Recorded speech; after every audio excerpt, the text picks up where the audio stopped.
você prega o evangelho, é uma semente que você planta e daqui a pouco ela vai dar fruto e daqui a pouco aquela vida é salva. Prega o evangelho. Eu já ouvi de pastores abalizados que, quando eu estava começando a pregar, disse assim: meu filho, se você não tiver nada que falar, prega a Bíblia.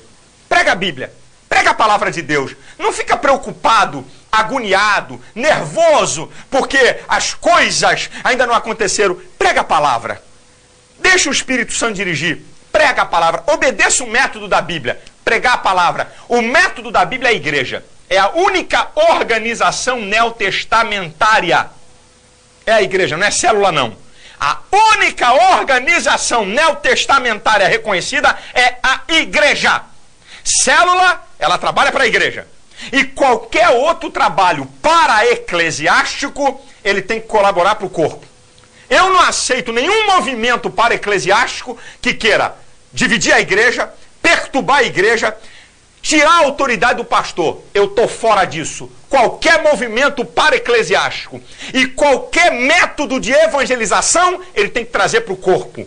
Ele tem que trazer para uma liderança que é reconhecida na Bíblia. O pastor, como diz, obedecer a vossos pastores, não é o líder de célula que vai mandar na tua vida coisa nenhuma, não. É o pastor que é a autoridade máxima na igreja, que é a única organização neotestamentária reconhecida. Portanto, eu quero deixar essa palavra com vocês como alerta, repetindo: existem bons trabalhos de células que estão trabalhando em favor do corpo, para crescimento da igreja. Existe uma imitação boba, existe uma imitação falsificada do que está acontecendo na Colômbia, gente misturando e fazendo um monte de besteira e de palhaçada que não tem nem a ver com o método da Colômbia e nem tampouco com a palavra de Deus, invencionice, axologia pura. E existe aqueles que adoram novidade. Cair pelo poder de Deus. Ah, é a moda? Vamos embora. Dente de ouro, é a moda? Tá. Agora é o quê? Ah, vamos crescer, gente. Vamos amadurecer. Não vamos fazer do momento a regra. Se alguém cai pelo poder de Deus, ou se alguém recebeu dente de ouro, Deus faz o que ele quer. Deus é soberano. Não deve satisfação a pastor. Não deve satisfação a dogmas denominacionais. Deus não deve. Agora, não cristalize o movimento do Espírito. Não cristalize as coisas que Deus faz naquele momento, naquela hora, naquele lugar e que Ele não repete. O meu Deus é um Deus de coisas novas. O meu Deus tem revelações tremendas. Agora, olha, põe isso no teu coração. Qualquer coisa que venha espalhar a igreja, que não venha trazer unidade para a igreja, qualquer coisa que venha tirar a autoridade da igreja e a comunhão da igreja como corpo, não como célula. Igreja é corpo, é muito mais do que célula. É a célula que ajunta para o membro e que vai ajuntar para o corpo. O corpo é maior do que a célula. Não podemos desprezar o corpo nunca. A célula tem que trabalhar para o corpo. E se célula está recebendo a autoridade do corpo, está errado. O método está errado, porque não é o método bíblico. Eu não quero nem saber se o pastor João Manuel está dando certo. O método da Bíblia não é esse. E com certeza, todas as vezes que eu e você quebrarmos a palavra do Senhor, sabe o que vai acontecer? Daqui a pouco vamos ter problema. No início pode parecer glória, pode parecer sucesso, mas daqui a pouco tem problema. Todas as vezes que você quer ultrapassar os limites que a palavra do Senhor colocou, você se quebra. O que a Bíblia reconhece é a igreja, que é um conjunto de membros interdependentes. 1 Coríntios 12, até o capítulo 12, do versículo 12 ao versículo 27. Agora, métodos. Alguém foi para Jesus, João, tem um aí pregando diferente. Pode deixar ele pregar. Quem não é contra nós é por nós. Métodos são diversos. Vamos parar com esse negócio de que descobrimos a pólvora com a célula. Por favor, vamos pegar devagar nesse negócio aí. Deus abençoe você. Não fica aborrecido comigo não, mas se Deus me abriu essa porta aqui para falar, meu irmão, eu não posso ficar quieto, porque a gente fica ouvindo tanta coisa e tanta pantomima e tanta besteira, e tanta coisa que não tem na Bíblia que querem inventar. A Bíblia por si só é suficiente. Deus não precisa de ajuda não. Os fariseus inventaram quase 600 regras para ajudar Deus. A Bíblia é suficiente. Ninguém precisa ajudar Deus na santificação de ninguém. A Bíblia é suficiente. Bem, queridos, nós vamos falar aqui hoje sobre essa questão de G12. Mas antes, eu quero ler alguns textos que eu considero muito importantes para que a gente possa respaldar a nossa palavra.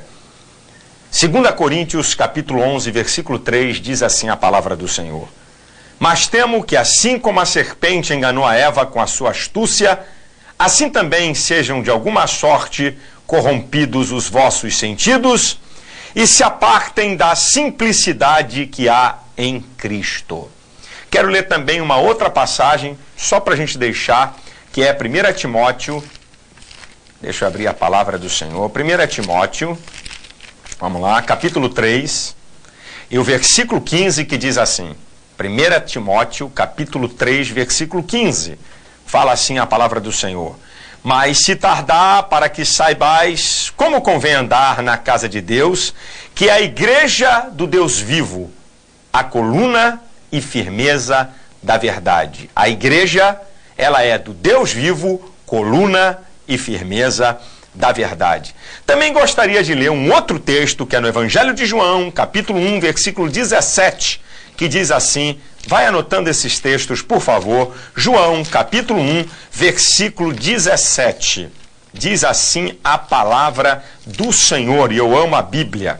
Diz assim, porque a lei foi dada por Moisés, mas a graça e a verdade vieram por Jesus Cristo. A lei foi dada por Moisés, mas a graça e a verdade vieram por Jesus. Não vieram por pastor nenhum, veio por Jesus.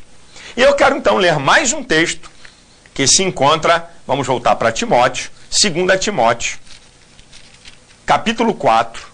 Com esses textos a gente vai começar a falar.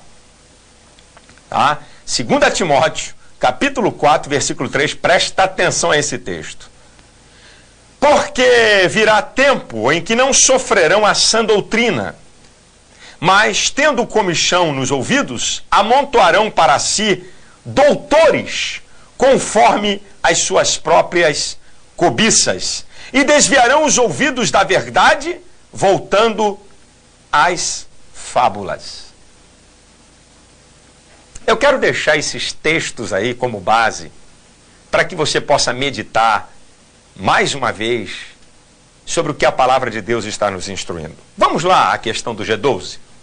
Em 1991, um pastor chamado César Castellanos Domingues, da Colômbia, diz ter recebido uma revelação de Deus para um trabalho no seu país. Até aí, eu não acho nada demais.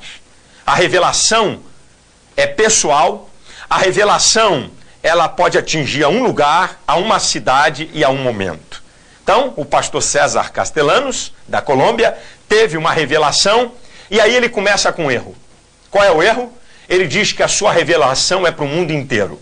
E eu aprendo um princípio da Bíblia, que a única revelação universal é a palavra de Deus. Somente a palavra de Deus é uma revelação universal. Se nós quisermos usar a revelação dos outros como revelação universal, passamos a ser gnósticos. Aqueles que aceitam as coisas por revelações.